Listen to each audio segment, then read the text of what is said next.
Welcome to the Slip in Atlanta Sports Podcast for the true ATL, and I'm the host, Brandon Baird. You can follow me on Twitter at Bairdian_slip. Welcome on into an intense version of the Slip because I'm upset. I'm upset out here. We got a lot to talk about. Vito Max, thank you for the sub. Let's get it. 2 months. And I'm upset out here. And I'm going to just get right into what I'm slipping on. It might be a little bit of a different kind of talk show today because I'm a little bit upset. I don't want to have breaks. I don't want to go through that nonsense. I don't want to have the structure because right now, all I see are people's reactions to Julio Jones and comments made from Arthur Blank. And I think it is completely ridiculous. These people are out here are being disrespectful, they're being disgraceful, they're being untruthful, and they're quite frankly gaslighting themselves and the city of Atlanta with the bull crap that they are trying to pull. And now you'll probably be wondering, Slip, what you talking about? Why are you so upset about people? Julio Jones left. Julio Jones called Shannon Sharpe on Undefeated, new emote out, and talked about how he wanted up out of Atlanta. Well, that is his right to want up out of Atlanta. But what's not right is the reaction from the fans and thinking and being ungrateful about what he has done for this city and what he has done for this team. People are talking about how they're upset that people Julio Jones was a diva. Oh, the reason why they traded him is because Arthur Smith, the new head coach, wanted someone who was going to practice all the time. Oh my goodness.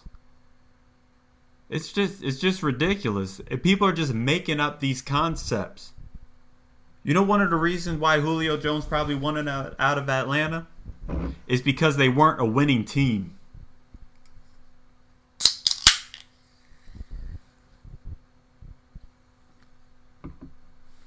Maybe if they put a winning product on the field, that things would have changed a little bit. But that's not what happened. To say that Julio Jones is a diva after the years of production that he put up is just unrealistic. We know that he didn't want to practice 2 and 3 times a week. He was a one practice guy, and the rest of the time, he was resting because that's what the team needed. Now you may be wondering what I'm talking about. Well, Jeff Schultz of The Athletic recently wrote an article, and he was talking about the things that were going on with Julio, or he interviewed Arthur Blank, the owner of Atlanta United, the owner of the Falcons, and how the relationship with Julio deteriorated. And I thought Arthur Blank has given some pretty good quotes about what was going on and gave some pretty good knowledge about certain aspects of the Falcons that really kind of show what exactly happened. And here's a quote from Arthur Blank, and I'm reading a little bit from the article of The Athletic. Hope you don't tell on me. It's easy to look back in hindsight and say, should we have done that? Look back at the Julio situation in 2019. We, being Thomas, Coach Quinn, and the player and his agent, Jimmy Sexton, were all kind of at odds with each other. We got a contract done. We felt it was a very generous contract. It made him the top paid receiver in the NFL history with $64 million of $66 million guaranteed. But for whatever reason, he felt like it wasn't sufficient respect. I don't know why he'd feel that way, but he did feel that way. And he continued on if the relationship was ever the same. No, not really. It changed, Blank said. And if you spoke to the players on the team, not that they would say anything, but I think they would tell you the same thing. He just wasn't. Look, he gave us 10 great years. He's going to be a Hall of Fame player. He was a good teammate for that period of time, but his ability and willingness to practice the way he did early in his career was different. There were some people who were in the building who had an effect on him. He wanted out, and the last thing Coach Arthur Smith wants is a player who doesn't want to be here. And that last paragraph is the one that people absolutely just lost their mind over. And I don't understand why. You're telling me that a guy who consistently put up top 3 in receptions, consistently put up top 2 in yards on a year-by-year basis, you're telling me that because of the times in the past that he didn't practice, that people are upset, that is going to stop some people? Well, that's just absolutely patently ridiculous. The reason why Julio Jones was so effective in the past is because he managed his body effectively. You can't look at a Julio Jones situation and say, hey, he's got to practice every single day. Because when you look at the 2 years where they didn't manage him, he was hurt the most, in 2015 and in 2020. So if we're going to look back at these times and actually look at it realistically and say, oh yeah, that's exactly how it was. Let's look at this realistically, Falcons fans. Because right now, what you're doing is you're gaslighting yourself. And you should be slipping on yourself. Because the vitriol and hate that is going towards Julio Jones and trying to call him a diva, so what if he was a diva? The man is a Hall of Famer. The man consistently put up numbers year after year, week after week. Be damned if he didn't get touchdowns. He did everything else that he needed to do. You're going to come out here and telling me that they traded him because he was a diva. Get out of here. People don't get traded because they're a diva. People don't get traded because they don't want to practice. They get traded because of their contract. They get traded because they want to get out of there. And they get traded because their juice ain't worth the squeeze. And I tell you, Julio Jones is always going to be worth the squeeze. So he clearly wanted to get out of there, and the Falcons needed the cap. Now, I think they still should have kept him. But to go back and think that he was traded because he didn't want to practice after we just spent a whole postseason or preseason where the current coach Arthur Smith didn't play his starters throughout the whole preseason, some of your facts ain't adding up. So you got to get it real straight, Falcons fans, that if you're actually going to come at Julio Jones and talk bad about him, you better come correct, because all that is just ridiculous, and you better check yourself. You're listening to The Slip with Brandon Baird. All right. Let's get back into some Atlanta sports talk on. That last segment, I was a little bit worn out, but we got a lot to get into today. We got some Braves talk. We got a little bit more Falcons talk that we got it into. And then, of course, we're going to get into a little bit of Hawks talk. There's some Hawks news. And then, of course, I'm going to have my final thoughts.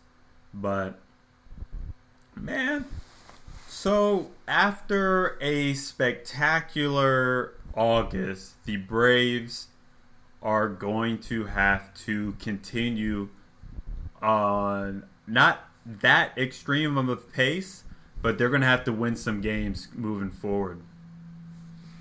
Because right now they're going through, like I mentioned last week, they're going through a stretch of games where they're going to need to win.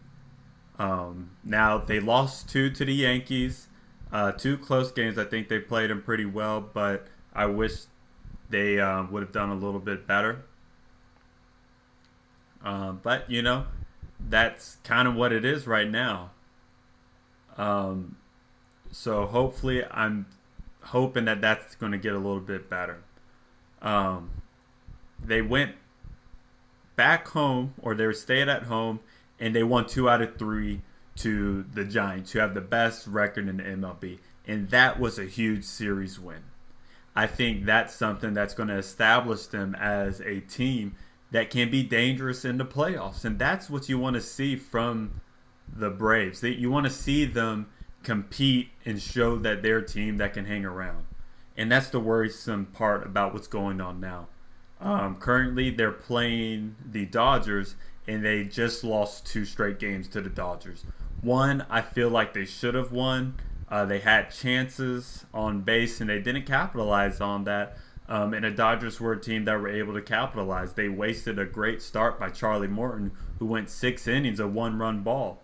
When you're talking about facing a team like the Dodgers, that's the kind of outing that you got to have.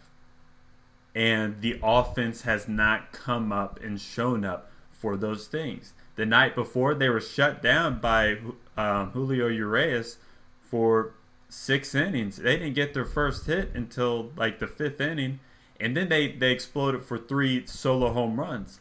But that's not going to matter if Smiley is giving up 4 home runs and 5 runs within that. 3 solo home runs and a 2 home run. If you're giving up those, you're not giving your defense a chance to battle back, and you're not letting anybody else actually give yourself a chance to win. If you're consistently giving up the long ball, and I tell you, the Dodgers are a team that's going to consistently hit the long ball, this is exactly what's going to happen. And it only makes me worry that if we are going to continue down this road of trying to make that playoff push, because right now, the Braves only have a 2.5 game lead of the Phillies, who've been playing some pretty good ball against some bad teams. The Braves have to go through this stretch and battle a little bit harder. They have to be able to win these games. And it's not a disappointment to lose 2 games in a row to the Dodgers. However, it would be a disappointment if they get swept by the Dodgers, because that's them not doing what they need to do to take care of their business. I said this a couple episodes ago. You win a third of the games, you lose a third of the games. It's the other third that matters. Now, if you're facing a top team on the road and you lose 2 games, okay, don't get swept. That's how you keep yourself on top of the division race. That's what keeps you going towards that playoffs. You cannot get swept on the road. You got to at least win 1. And that's going to keep you moving. That is the winning baseball. Braves don't need to have a 700 record throughout to try to do their best. However, what they do need to have is at least a 550 record here on out, which means that you're consistently winning series. And if they're able to consistently win series and hold on the road, that's going to make them into that playoff push. But I tell you what, Smiley's in trouble. Because right now, they're talking about, are we going to go and use a 6-man rotation? Well, as I see it right now, Smiley's the odd man out. Touki Toussaint, who was out for most of the year with a shoulder injury, has come back and showed to be a formidable and above average starter. Now, although Smiley has gone 14 or 15 starts in a row without a loss, it's not like he was pitching phenomenally through that stretch. I think he had some really good games throughout that stretch. I also think he got lucky a lot of those times. Some of those fly balls were not being converted into home runs. Some of those were staying in the park. However, as you've seen over his past 2 starts, he's been giving up more home runs than he had. And if most of your runs are coming off the home run ball, you really have to question, hey, am I tipping my pitches? Am I making competitive pitches? And it's not that, I don't think he was tipping his pitches, as he said in a post-game interview. He was just throwing the ball down the plate. When you look at the home run tracks against Muncy, against Will Smith, and Mookie Betts, three of the people that hit home runs off of Drew Smyly, they were fastballs right down the middle. Those are three professional hitters that are not going to miss that ball. And that's something that Drew Smyly has done throughout his time here. And it's unacceptable. He's got to do better than that. He's got to be able to strive to pitch a lot better than that. And right now, I'm worried that Drew Smyly's not going to be able to do that. So at this point, you got to look at, hey, is Touki Toussaint going to give us a better chance to win, or is Drew Smyly? And right now, I think that's unequivocally Touki Toussaint. He's absolutely been giving the Braves a better chance to win than Drew Smyly. Because I think Drew Smyly, he doesn't have that many good pitches. He has a fastball that gets rocked that he can't locate it. He has a plus curve that he can't use too much as a starter. And he has a cutter that he can't locate, doesn't move too much, and is absolutely a terrible pitch. It is a problem of him just missing his placement. Drew Smyly is not able to locate his pitches when he needs to, and he's leaving these balls over the plate. And these are professional hitters. They aren't going to miss these balls. They're just not. So when you look at him and what he's able to do and what he's not able to do, you really have to consider, is this guy going to give us the best chance? I don't think there is. However, every other Braves pitcher gives me confidence. Charlie Morton just pitched great. Max Fried just had the best month of his career, including a complete game shutout against Baltimore Orioles. You have Ian Anderson, who came back and looking good. Yanoa, who came back after breaking his hand for punching a bench. He's come back and doing well. You have four people who are right now looking above average. And Touki Toussaint can round out. If you got Touki Toussaint being your fifth guy rather than Drew Smyly, who you're looking at a guy who can or cannot give you a chance to win, you got to go with someone who's going to give you a little bit more confidence. And right now, Drew Smyly's not that guy. On the other hand, the Braves still need these guys to hit. Austin Riley, who is continuously an MVP candidate in my eyes, who I think has been a little bit more valuable than even Freddie Freeman because he's been consistent hitting. He needs to continue that. I need Dansby Swanson to heat back up. I need Freddie Freeman to do what he needs to do. He's been scuffling a little bit over the past week. These hitters need to do what they need to do. And thankfully, Ozzy Albies does not have a messed up knee after fouling a ball off of his knee, which could have been really worrisome, and he couldn't even put weight on it. They're saying that he's only going to miss a couple of days. And even if he misses 4 or 5 days, that's okay. Because him missing 4 or 5 days is a lot better than him missing the rest of the year or a month, where the Braves really need him for this playoff push. Now, it's going to be a little bit interesting to see what the Braves do, because they still have another game against the Dodgers. They have a 4-game set against Colorado, and I think they still have to play the Giants at home. They have to finish what's going to end up being a 4-game series against the Padres, who's also scuffling, and their pitching isn't as good. But they have a suspended game that's going to be played over at the Padres Park before their first game of that series. Those are just crucial times, and they aren't going to be able to face those opponents like the Mets or the Phillies until the end of the month. And honestly, they need to make it through this tough patch at least 500. Otherwise, it's going to be bad news. And the way that the Phillies are playing against these bad teams, that's a little bit of that rockiness that we're seeing. And now I don't believe that the Phillies are going to be able to keep up this pace that they're on right now, which isn't totally incredible. But if the Braves keep losing and the Phillies keep holding pace, that's going to be bad news for the Braves. However, the Phillies are going to go back to playing those really good teams as well.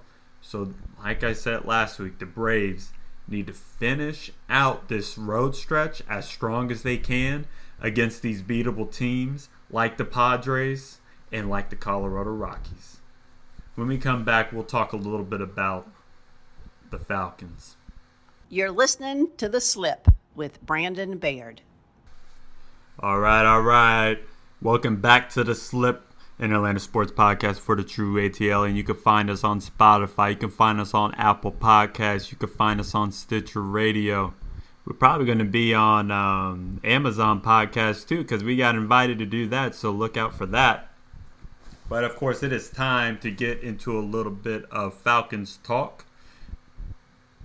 But before we do that, don't forget to rate, subscribe, and review on Apple Podcasts. Don't forget to give your boy a follow on Spotify and give me some likes on Stitcher. It would be much appreciated. Now, the Falcons just finished 0-3 in the preseason. It's preseason. I don't really care about it. But the final preseason game is the first preseason game where from front to back I watched every snap. And what I came from, it was one of the most happiest I had been in terms of what the Falcons had shown. Because Felipe Franks showed a lot of improvement, where I think that Felipe Franks, the quarterback out of Arkansas, who was vying for the backup QB spot, he was a guy that I thought was going to be cut. After the first two preseason games, he did not look like a guy that was ready to improve. The only thing that I saw he was able to do was honestly run the ball. And it's like, if running the ball is the only thing that you're able to do as a QB, then you aren't a QB. And that's just the bottom line. However, he showed that he was able to move the ball. And I don't think he scored any passing touchdowns. I know he didn't, because the other guy that we'll talk about in a second is the only person that did this preseason and actually score a passing touchdown. But he seemed to be able to move the ball down the field. And that is a guy that, all right, you showed that you're able to move the ball down the field. Good. I feel confident in actually signing you to the practice squad. I'd feel confident with saying, yeah, that's a guy that I feel like can improve. That's a guy that I think in a year or two of working under the system and learning some things from Matt Ryan would be a person I'm comfortable that if he needed to start one game, that the whole offense would not crumble. However, Josh Rosen clearly won the backup job over Felipe Franks. He was by far the better quarterback. He was able to move the ball down the field. He was able to throw the ball confidently. He had a quick release. He actually showed that he was able to look calm under the pressure and do what needed to be done. And that's what I saw out of Josh Rosen. And so you give him this week, you give him the beginning of next week, and what I think you will see, because both of them are still part of the 53-man roster, is that I think you'll see Felipe Franks cut and then signed to the practice squad. Because right now everybody's in a state of actually building up their practice squad. So hold on to some of those people that you want to, cut them later, and then sign them to the practice squad. That way no one can steal them from you. So, and the thing is, Josh Rosen was not absolutely spectacular, but that's not what I was looking for. I was just looking for somebody who could actually be competent within that role. And that's what I saw out of Josh Rosen. And that's the last thing I'm going to say about the preseason or these backups, at least the backup QBs. Because quite frankly, if those QBs go down, the Falcons, if Matt Ryan goes down, the Falcons season is in trouble. And there's no simple way to put it. So let's talk about the offensive line. I don't know who the Falcons swing tackle is going to be. I don't even know who the Falcons starting guard is going to be, the left guard. Because earlier today, news broke that Josh Andrews, the guy who the Falcons signed in the offseason, who was supposed to be the starting left guard, at least for the beginning of the season, is on the IR with a broken hand. Phenomenal. All this does is make me worry about what's going to happen for this offensive line. Because quite frankly, it's not like the Falcons have the best running backs in the world. We have a guy, Mike Davis, who had a decent year in Carolina, filled in pretty well for Christian McCaffrey. But honestly, that's not a guy who's really shown that he can be a full-time starter over the course of the season. And it's not like he's being paid like one. But, you know, he is looking to be our starting running back, and he will be. But he's definitely a lot more effective if he's put in a system where the offensive line can block. And that's what I'm worried about. I think the Falcons have 3 good offensive linemen. I think Caleb McGarry is average. I think Lindstrom is above average. And I think Jake Matthews is above average. However, can those 3 people being average or above average pick up the slack if the other 2 linemen aren't average? And we're also talking about one position of center where we need him to be good. Matt Hennessy is the second-year guy who is the incumbent center starter after what's his name? After Mac left. I can't remember his name. My goodness, man, tip of the tongue syndrome. I can't stand it. But he went and he's on the 49ers now. And you know, he's one of the best centers of the past decade. But you know, right now, it's interesting. I don't know what the Falcons' offensive line is going to look like, and that does not bode well. Thank you for the sub, Mitch. I really appreciate it. That does not bode well for Matt Ryan. It doesn't bode well for the running game, and we need a running game in Atlanta. We need Matt Ryan to be protected to get it downfield to Calvin Ridley. We needed him protected to get it downfield to Kyle Pitts to make Russell Gage a bigger option in this offense. And all those things are all possible if Matt Ryan has the time. And that's quite frankly what I'm worried about. And what I'm going to consistently be worried about if they're not going to be able to protect him. Now, I told you last week that the one thing that I wanted to see out of the Falcons in this last preseason game is that I wanted Kyle Pitts to get 1 catch. And now one of my boys made fun of me. He was like, "Hey, Kyle Pitts actually made a catch and you acted like he scored a touchdown." It's because I was that excited. I was happy for the guy. I mean, he's a guy that came in and I just wanted him to make 1 catch and to go to the sideline. And that's what happened. And quite frankly, what he did is catch a ball out in the flats and then turn it upfield for 25 yards. Your tight end didn't do that all preseason. it gave me a glimpse of the explosiveness that can be from Kyle Pitts. The man is just going to be a monster.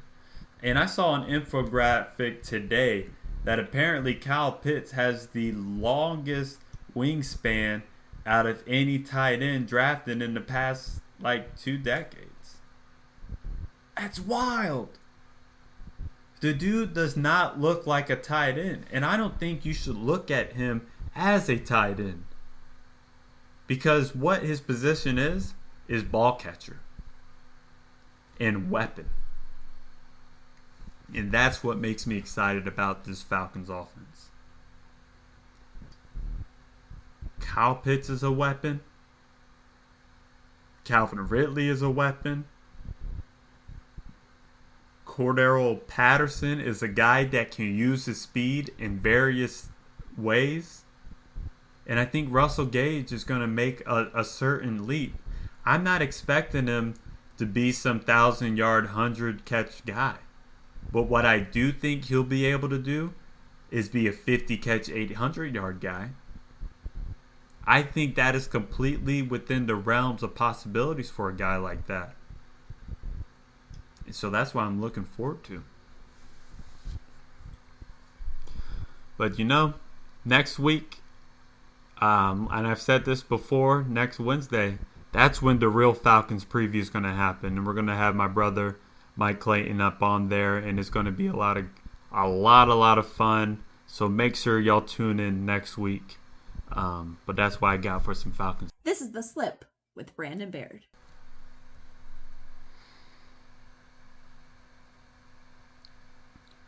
Last week, NFL player Isaiah McKenzie was fined by the NFL due to lack of following the COVID protocols that the NFL has implemented.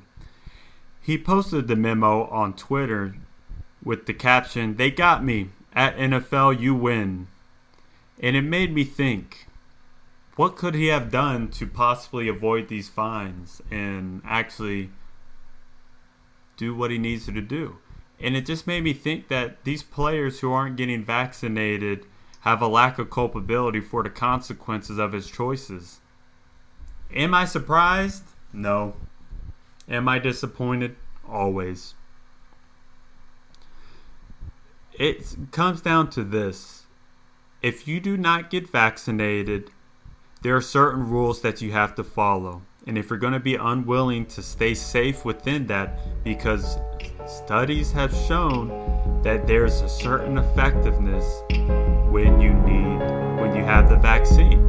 And the NFL, to make sure that they're covering their ass, they need you to do the right thing. It was relieving of me when Isaiah McKenzie showed that he finally got the first vaccine for the COVID.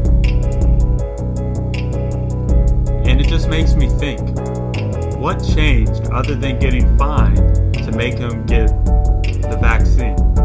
And it really makes me think that these people really do not care about what happens unless their money is affected. This has been The Slip, an Atlanta sports podcast for the true ATLian. And I'm the host, Brandon Baird. You can follow me on Twitter at Bairdian_slip. You can find this podcast on Spotify, Apple Podcasts, and Stitcher. We'll talk next week where we have the Falcons review. Y'all take care. Don't slip.